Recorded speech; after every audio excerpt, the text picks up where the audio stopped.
कंचन राज कंचन राज कंचन राज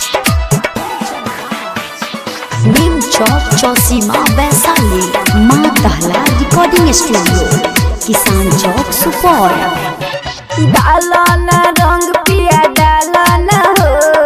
होली में रंग सैया डाला ना हो डाला ना रंग पिया डाला ना हो होली में रंग सैया डाला ना हो डाले तो रंग तनी डाले दो चोली में रंग तनी डाले दो चलनी लगा के चला ना हो होली में रंग सैया डाला ना हो डाला ना रंग पिया डाला ना हो होली में रंग सैया डाला ना हो। Music by Kanchan Raj music by Kanchan Raj Neem Chowk Chausima Vaishali माँ दहला रिकॉर्डिंग स्टूडियो किसान चौक सुपौल।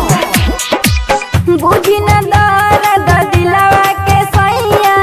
मानी न हो मन बात हो मानी न हो मन बात हो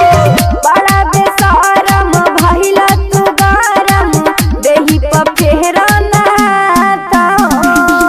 डाले तो रानी तनी डाले दो फ्रिज में लिमका डाले दो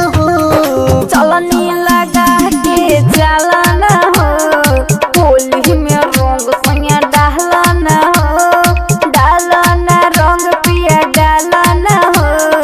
होली में रंग सैया डाला ना हो। Music by Kanchan Raj music by Kanchan Raj Neem Chowk Chausima Vaishali माँ दहला रिकॉर्डिंग स्टूडियो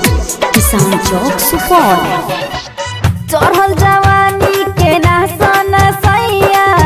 पियला के बाद हो पियला के बाद सुनिया चुस के होठ सैया सुतेला बहरा दर्द देह के हाड हो शिवानी मन अब माने न हो चोली में रंग तनी डाले दो चलनी लगा के चला ना हो होली में रंग सैया डहला ना हो डाला ना रंग पिया डाला ना हो होली में रंग सैया डाला ना हो। माँ दहला रिकॉर्डिंग स्टूडियो किसान चौक सुपौल।